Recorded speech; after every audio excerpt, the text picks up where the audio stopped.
नमस्कार, जय हिंद। दृष्टि करंट अफेयर्स की सीरीज़ में आपका बहुत बहुत स्वागत करता हूं। दोस्तों, अपने लास्ट वीडियो में हमने अंतर्राष्ट्रीय बौद्धिक संपदा सूचकांक 2020 तक बात कर लिया था। इस वीडियो में बात करेंगे उसके आगे। इसमें जो हमारा नेक्स्ट टॉपिक है वो अंतर्राष्ट्रीय धार्मिक स्वतंत्रता गठबंधन के बारे में है। तो इसका गठन कब होता है? इसका गठन होता है 18 जुलाई 2019 को अमेरिका के राज्य सचिव secretary of state Mike Pompeo के द्वारा इस गठबंधन के गठन की घोषणा की जाती है। ठीक है, वाशिंगटन डीसी में एक बैठक हुई थी। उसी बैठक में इसके अंतर्राष्ट्रीय धार्मिक स्वतंत्रता गठबंधन के गठन की घोषणा होती है। अब इसमें क्या खास बात है, उद्देश्य क्या है इसके गठन का? तो इसके गठन का उद्देश्य आप यहाँ पर पहले देख लें कि इसमें कितने सदस्य देश शामिल हैं। तो इसमें 27 संस्थापक सदस्य देश शामिल हैं। इसमें भारत शामिल नहीं है, आपको याद रखना है। ठीक है, यहाँ पर आप देखें तो इसका उद्देश्य क्या है? इसका उद्देश्य है विश्व भर में जो धार्मिक उत्पीड़न हो रहा है, भेदभाव हो रहा है, धार्मिक आधार पर लोगों के साथ भेदभाव हो रहा है, उसकी निगरानी करना। साथ ही जो जहाँ पर अल्पसंख्यक हैं, जैसे इराक में यजीदी, पाकिस्तान में हिंदू, उत्तर पूर्व नाइजीरिया में ईसाई, म्यांमार में मुस्लिम, इन सभी को धार्मिक शोषण से संरक्षित करना। कहने का मतलब ये जो देश है, ये जो गठबंधन है, ये गठबंधन विश्व में होने अल्पसंख्यकों के साथ या जहाँ पर भी धार्मिक आधार पर भेदभाव होता है उनको संरक्षण प्रदान करना और उन देशों पर कड़ाई से उन्हें नियमों का पालन करने के लिए कहना जो धार्मिक आधार पर भेदभाव करते हैं। ठीक है, चलिए आगे चलते हैं। नेक्स्ट टॉपिक हमारा भ्रष्टाचार बोध सूचकांक 2019 के बारे में है। 1995 से ट्रांसपेरेंसी इंटरनेशनल, किसके द्वारा ये सूचकांक जारी किया जाता है? ट्रांसपेरेंसी इंटरनेशनल के द्वारा करप्शन परसेप्शन इंडेक्स जारी किया जाता है। ठीक है, अब यहाँ पर बात करें तो यह 25वां संस्करण था। अब इसमें बात करते हैं कि इसमें कौन टॉप पर है, कौन सबसे बॉटम। अब इसमें टॉप पर का मतलब ये नहीं हुआ कि वहाँ पर सबसे ज़्यादा भ्रष्टाचार है, बल्कि यहाँ पर जो देश नंबर 1 पे है वहाँ ये माना जाएगा कि वहाँ सबसे कम भ्रष्टाचार है। ठीक है, तो डेनमार्क में सबसे कम भ्रष्टाचार है। न्यूजीलैंड में सेकंड पोजीशन पर है और फिनलैंड थर्ड पोजीशन पे है। भारत की बात करें, अच्छा हाँ, यहाँ पर देख सकते हैं आप सबसे नीचे कौन है? तो सबसे निचले स्थान पर है सोमालिया, अर्थात यहाँ पर सबसे ज़्यादा भ्रष्टाचार है। ठीक है, अब बात करते हैं भारत की। तो भारत 2019 के परसेप्शन इंडेक्स में, करप्शन परसेप्शन इंडेक्स में भारत का स्थान है 80वां। ठीक है, और भारत के साथ बेनिन, चीन, घाना, मोरक्को, इनका भी स्थान कितना है? 80वां ही है। ठीक है, और अगर 2018 की बात करें तो भारत का स्थान 78वां था। मतलब कि हम 2 पायदान करप्शन परसेप्शन इंडेक्स में 2 पायदान नीचे गिर गए। ठीक है, तो यहाँ पर ये जो डेटा हैं आपका पीटी के लिहाज से तो महत्वपूर्ण ही है, साथ में आप मेंस की आंसर राइटिंग में और निबंध में भी इन डेटा को यूज़ कर सकते हैं। जब भी भ्रष्टाचार पे आप निबंध लिखेंगे या फिर आप गवर्नेंस में, इथिक्स में इस चीज़ को ऐड कर सकते हैं कि करप्शन परसेप्शन इंडेक्स में 2018 की अपेक्षा भारत की जो रैंकिंग है वो नीचे गिर रही है। इसका मतलब भारत में भ्रष्टाचार क्या हो रहा है? बढ़ रहा है। ठीक है, चलिए आगे चलते हैं। Global go to think tank index report के बारे में है। इसका क्या मतलब हुआ? इसमें इस इंडेक्स में बताया गया है कि किस देश में थिंक टैंक ज़्यादा है। जैसे भारत में नीति आयोग एक थिंक टैंक है। वो सरकार को विभिन्न मसलों पर परामर्श देता है, सोच विचार करता है। उसमें बहुत विद्वान लोग, बुद्धिजीवी लोग हैं जो देश की समस्याओं, अंतर्राष्ट्रीय समस्याओं के बारे में सरकार को सलाह देते हैं। ठीक है, ये रिपोर्ट किसके द्वारा जारी किया जाता है? आप यहाँ देख सकते हैं, पेंसिल्वानिया यूनिवर्सिटी के एक गैर लाभकारी कार्यक्रम थिंक टैंक और सिविल सोसाइटी कार्यक्रम, इसके तहत इसे जारी किया जाता है। आइए बात करते हैं किस देश में सबसे ज़्यादा थिंक टैंक हैं। तो आप यहाँ पर देख सकते हैं सबसे ज़्यादा थिंक टैंक अमेरिका में है। सबसे ज़्यादा थिंक टैंक कहाँ पर है? अमेरिका में। और भारत में थिंक टैंक दूसरे पोजीशन पर है। 509 थिंक टैंकों के साथ भारत दूसरे स्थान पर विद्यमान है। पहले नंबर पर अमेरिका और सेकेंड पोजीशन पर इंडिया। ठीक है, तो ये टॉप 10 थिंक टैंक हैं। भारत की बात करें अगर, तो भारत में कौन कौन से थिंक टैंक हैं? यहाँ पर हैं तो 509, कुछ आप देख लीजिए। जैसे कि ब्रोकिंग्स इंस्टीट्यूशन, इसको 23वां स्थान प्राप्त हुआ, और ऑब्जर्वर रिसर्च फाउंडेशन को 27वां स्थान प्राप्त हुआ। ऑब्जर्वर रिसर्च फाउंडेशन से आपको कुछ याद आया? इससे पहले भी हमने पढ़ा था ऑब्जर्वर रिसर्च फाउंडेशन के बारे में। अगर आपको याद आ रहा है तो बहुत अच्छी बात है, आपने अच्छे से पढ़ा है। मैं बता दूं कि जो रायसीना डायलॉग होता है उसमें ऑब्जर्वर रिसर्च फाउंडेशन और विदेश मंत्रालय, इन दोनों के संयोजन से ही रायसीना डायलॉग का आयोजन किया जाता है। ठीक है, चलिए आगे चलते हैं। बस इसमें और कोई ख़ास बात नहीं है। वैश्विक लोकतंत्र सूचकांक 2019 के बारे में है।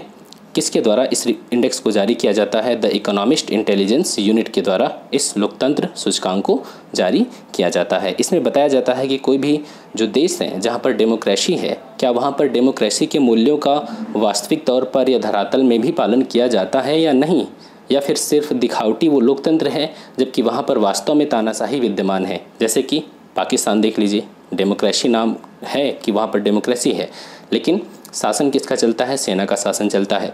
तो इसी आधार पे वैश्विक लोकतंत्र सूचकांक बनाया जाता है। आइए बात करते हैं, यहाँ पर देखिए क्या क्या चीज़ें मानक इसमें मानक बनाया गया है, किन किन चीज़ों के आधार पे। 60 संकेतक हैं और 5 श्रेणियां हैं, इंडिकेटर्स 60 हैं, ठीक है। जैसे कि चुनावी प्रक्रिया और बहुलवाद, जैसे कि चुनावी प्रक्रिया किस तरीके से है, भ्रष्टाचार मुक्त है या फिर बूथ कैप्चरिंग होती है, वहाँ पर सरकार की कार्यपद्धति कैसी है, राजनीतिक भागीदारी पॉलिटिकल पार्टिसिपेशन कितना है, किसी एक ही पार्टी का शासन चलता है या फिर इसमें सभी पार्टियों के द्वारा निर्णय लेकर के शासन किया जाता है, विपक्ष की भी कोई भूमिका है, पॉलिटिकल कल्चर, नागरिक स्वतंत्रता, इन सभी चीज़ों को ध्यान में रख करके इस इंडेक्स को तैयार किया जाता है, ठीक है। अब यहाँ पर हम बात कर सकते हैं भारत की रैंकिंग कितनी है। भारत इस समय 51वीं पोजीशन पे है, ठीक है। 2018 के सूचकांक में भारत की रैंकिंग कितनी थी? 41वां, अर्थात 10 पोजीशन हम कहाँ चले गए? नीचे। क्लियर हो गया। और भारत को फ्लैट डेमोक्रेसी में रखा गया है, त्रुटिपूर्ण लोकतंत्र में रखा गया है, ठीक है। यहाँ पर जो कैटेगरी बनाई गई है, यहाँ पर आप कैटेगरी देख सकते हैं। देखिए यहाँ पर 4 श्रेणियाँ बनाई गई हैं कि कोई देश पूर्ण लोकतांत्रिक हो सकता है, या फिर वहाँ पर त्रुटिपूर्ण लोकतंत्र हो सकता है, या वहाँ पर हाइब्रिड रिजीम अर्थात छद्म शासन पद्धति हो सकती है, या फिर अथॉरिटेरियन रिजीम अर्थात सत्तावादी शासन प्रणाली हो सकती है। तो भारत को कहाँ रखा गया है? त्रुटिपूर्ण लोकतंत्र में, फ्लॉड डेमोक्रेसीज में रखा गया है, ठीक है। चलिए आगे चलते हैं। वैश्विक सामाजिक गतिशीलता सूचकांक 2020 के बारे में है। इसको किसके द्वारा जारी किया जाता है? तो इस रिपोर्ट को जारी किया जाता है वर्ल्ड इकोनॉमिक फोरम के द्वारा, वैश्विक सामाजिक गतिशीलता रिपोर्ट, ठीक है। इसमें क्या क्या पैमाने हैं, मानक क्या क्या हैं, तो आप यहाँ पर देख सकते हैं। इसमें स्वास्थ्य, शिक्षा, प्रौद्योगिकी, कार्य, सुरक्षा और संस्थान, इन मानकों के आधार पर सोशल मोबिलिटी इंडेक्स को जारी किया जाता है, ठीक है, वर्ल्ड इकोनॉमिक फोरम के द्वारा। आइए बात करते हैं इसमें कौन टॉप पर है। तो यहाँ पर आप देख सकते हैं डेनमार्क टॉप पर है, और नॉर्वे 2nd पोजीशन पे है, और फिनलैंड 3rd पोजीशन पे, ठीक है। अब बात करते हैं यहाँ पर इंडिया वगैरह की। तो यहाँ पर देख सकते हैं इंडिया की रैंकिंग कितनी है? 76 है, ठीक है। चलिए आगे चलें। भारतीय भेषज संहिता को अफ़गानिस्तान की मान्यता। देखिए भेषज का मतलब हो गया कि फार्मास्यूटिकल, ठीक है। फार्मास्यूटिकल का हिंदी क्या होता है? भेषज। तो हर देश की अपनी किताब होती है जिसमें दवाइयों के मानक होते हैं। तो जैसे कि आप विदेशों से कोई दवा आयात करेंगे, अपने देश में आयात करेंगे, तो उसका तो कोई मानक होगा ना। ऐसा तो है नहीं कि आप जो भी दवा चाहो आयात कर लो। कोई भी चीज़ भारत में बनाई जाती है, दवा बनाई जाती है, तो उसका अपना एक मानक होता है ना, कि कौन सा केमिकल कितने प्रपोर्शन में, कितने अनुपात में मिलाया जाएगा तब ये दवा बनेगी। तो उन मानकों के आधार पर हमारे देश में हर देश की अपनी एक किताब होती है। तो उस संहिता को, कोड को अफ़गानिस्तान ने मान्यता दे दिया। आप यहाँ पर देख सकते हैं हमारे देश में ड्रग्स एंड कॉस्मेटिक्स अधिनियम 1940 की 2वीं अनुसूची के तहत भारत भेषज संहिता को तैयार किया गया है, और इसी किताब में जो भी औषधियों के लिए मानक हैं उसको दिया गया है, और इस संबंध में यह एक ऑफिशियल बुक है, ठीक है। अब इसमें देख लीजिए इंडियन फार्माकोपोइया, इसको क्या बोलते हैं? भारत भेषज संहिता को इंडियन फार्माकोपोइया, ठीक है। तो अफ़गानिस्तान ने इस किताब को मान्यता दे दी है, और ऐसा करने वाला विश्व का ये पहला देश है जिसने हमारी किताब को मान्यता दी है। क्लियर हो गया। चलिए आगे चलते हैं। स्टैचू ऑफ यूनिटी SCO के 8 आश्चर्यों में शामिल। स्टैचू ऑफ यूनिटी आप जानते हैं कि हमारे सरदार वल्लभ भाई पटेल के योगदान को देखते हुए सरकार के द्वारा, स्पेशली इंडिया सरकार के द्वारा स्टैचू ऑफ यूनिटी का निर्माण किया गया था। और यहाँ पर आप देख रहे हैं कि इसकी ऊंचाई कितनी है? 182 मीटर है स्टैचू ऑफ यूनिटी, और इसको 31 अक्टूबर 2018 को नरेंद्र मोदी हमारे प्रधानमंत्री जी के द्वारा सरदार पटेल की 143वीं जयंती के अवसर पर इस स्मारक का अनावरण किया गया था। अभी ये विश्व की सर्वाधिक ऊंची प्रतिमा है, सबसे ऊंची प्रतिमा कहाँ पर है ये? गुजरात राज्य के नर्मदा जिले में विंध्याचल और सतपुड़ा रेंज के बीच में एक द्वीप है, साधु बेट द्वीप। ठीक है, साधु बेट द्वीप पर इसे बनाया गया है। किसने बनाया है? लार्सन एंड टुब्रो ने। ये भारत की कंपनी है, नाम इसका विदेशी लग रहा है, लार्सन एंड टुब्रो। और इसकी स्थापना जो हुई थी वो आज़ादी से पहले 1938 में इस कंपनी की स्थापना हुई थी। जो स्टैचू ऑफ यूनिटी है उसको डिज़ाइन किसने किया था? प्रख्यात मूर्तिकार राम वी सुतार ने किया था। ठीक है, और यहाँ पर जो इस SCO संघाई कोऑपरेशन ऑर्गेनाइजेशन, SCO के बारे में सॉरी मैंने आपको बताया नहीं, SCO क्या है? संघाई कोऑपरेशन ऑर्गेनाइजेशन। ठीक है, तो यहाँ पर इसमें जो 8 आश्चर्य हैं, बाकी 8 आश्चर्य यहाँ पर देख सकते हैं आप। स्टैचू ऑफ यूनिटी 1 भारत का हो गया। Archaeological landscape of Tamgaly Kazakhstan, बाकी चीन, किर्गिजिस्तान, पाकिस्तान का एक है great Mughal heritage at Lahore, Russia का है गोल्डन रिंग सिटीज़, तजाकिस्तान का है नौरोज पैलेस, उज्बेकिस्तान का है पोई कैलोन कॉम्प्लेक्स। ठीक है, तो ये SCO के मेंबर स्टेट भी हैं और यहाँ पर जो SCO के 8 आश्चर्य हैं वहाँ भी पूछा नहीं जाएगा आपसे। ठीक है, आप स्टैच्यू ऑफ यूनिटी के बारे में याद रखें। बोगनविले की स्वतंत्रता के लिए जनमत संग्रह। बोगनविले एक द्वीप है जो पापुआ न्यू गिनी के अंतर्गत अभी आता है। तो वहाँ पर स्वतंत्रता के लिए जनमत संग्रह करवाया गया कि आप पापुआ न्यू गिनी के अधीन ही रहेंगे या फिर पापुआ न्यू गिनी से स्वतंत्र होना चाहते हैं। ठीक है, ये जो अभी हम इसकी लोकेशन भी देख लेंगे। इसकी खोज किसने किया था? Louis Antoine de Bougainville. नाम पे ही, इनके नाम पे ही इस द्वीप का नाम क्या रख दिया गया? बोगनविले रख दिया गया। ठीक है, कहाँ पर ये? पापुआ न्यू गिनी में। आप इसकी लोकेशन देख लें। और यहाँ पर देखिए इसका रिजल्ट क्या हुआ। जब जनमत संग्रह हुआ तो वहाँ पर मैक्सिमम लोगों ने 97% लोगों ने कहा कि हमें पूर्ण स्वतंत्रता चाहिए, हम पापुआ न्यू गिनी के साथ नहीं रहना चाहते। ठीक है, लेकिन उनके जनमत संग्रह का कोई मतलब नहीं है, गैर बाध्यकारी है ये डिसीजन कि वो स्वतंत्र हों या फिर पापुआ न्यू गिनी के अधीन रहें, या जो पापुआ न्यू गिनी है उसकी संसद के द्वारा लिया जाएगा। ठीक है, आइए अब लोकेशन देख लेते हैं। ये है ऑस्ट्रेलिया, आप ध्यान से देखें। ऑस्ट्रेलिया, यहाँ पर है पापुआ न्यू गिनी और यहाँ पर बगल में है इंडोनेशिया और ये है बोगनविले। ठीक है, छोटा सा द्वीप है। चलिए आगे चलें। वैश्विक राजनयिक सूचकांक 2019 के बारे में है। वैश्विक राजनयिक सूचकांक, इसमें क्या बताया जाएगा? इस इंडेक्स में बताया जाता है कि किस देश के सबसे ज़्यादा वाणिज्य दूतावास हैं, स्थायी मिशन है, राजनयिक केंद्र हैं, इनके बारे में बताया जाता है। इस सूचकांक को किसके द्वारा जारी किया जाता है? लोवी इंस्टीट्यूट के द्वारा जारी किया जाता है। ठीक है, ध्यान रखना है कि चीन इस बार अमेरिका को पछाड़ करके पहले नंबर पे आ गया। दुनिया में सबसे ज़्यादा दूतावास वगैरह किसके हैं? चीन के हैं। यहाँ पर आप देख सकते हैं 2019 तक चीन के 276 दूतावास, वाणिज्य दूतावास, स्थायी मिशन और अन्य राजनयिक केंद्र विश्व में स्थापित हैं। ठीक है, अमेरिका से 3 ज़्यादा हैं। अमेरिका के कितने हैं? 273 हैं। भारत की बात करें तो भारत का स्थान कितना है? 12वां है। भारत के 123 दूतावास, हाई कमीशंस और 54 वाणिज्य दूतावास स्थित थे। क्लियर हो गया? तो इस सूचकांक में भारत का स्थान कितना है? 12वां है। चलिए आगे चलते हैं। वैश्विक आतंकवाद सूचकांक 2019 के बारे में है। 20 नवंबर 2019 को इस सूचकांक को किसके द्वारा जारी किया जाता है? The institute for economics and peace. कब जारी किया गया? 20 नवंबर 2019 को, the institute for economics and peace. आपको याद रखना है इसमें क्या बताया जाता है कि कौन सा देश आतंकवाद से सबसे ज़्यादा पीड़ित है। तो आइए बात करते हैं कौन सा देश सबसे ज़्यादा पीड़ित है। देखिए यहाँ पर बहुत सारी डिटेल्स है, लेकिन जो इम्पोर्टेंट बात है वो अफ़गानिस्तान। सबसे ज़्यादा कौन सा देश आतंकवाद से पीड़ित है? अफ़गानिस्तान, फिर इराक, फिर नाइजीरिया। अब यहाँ पर बात करें तो पाकिस्तान भी बहुत ज़्यादा पीड़ित है। ठीक है, 5th पोजीशन पे है। भारत की बात करें तो भारत 7th पोजीशन पे आता है।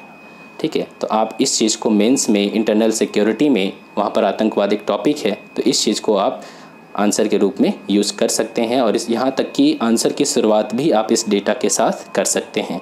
ठीक है, भारत का पोजीशन कितना है? 7th है। अफ़गानिस्तान प्रथम पे है। एक चीज़ और देख लीजिए, दक्षिण एशिया आतंकवाद से सबसे ज़्यादा प्रभावित है। दक्षिण एशिया में ही पाकिस्तान, भारत ये देश आते हैं। तो यहाँ पर आतंकवाद से सर्वाधिक प्रभावित क्षेत्र कौन सा है? दक्षिण एशिया है। आगे चलते हैं। UAE व्यतिकारी राज्य क्षेत्र घोषित। यूएई यूनाइटेड अरब अमीरात व्यतिकारी राज्य क्षेत्र घोषित का मतलब क्या हो गया कि यूएई की अदालतों का निर्णय भारत पे लागू होगा और भारत की अदालतों का निर्णय कहाँ पर लागू होगा, यूएई में। ठीक है, और कुछ भी इसमें पढ़ने के लिए नहीं है। आगे चलते हैं।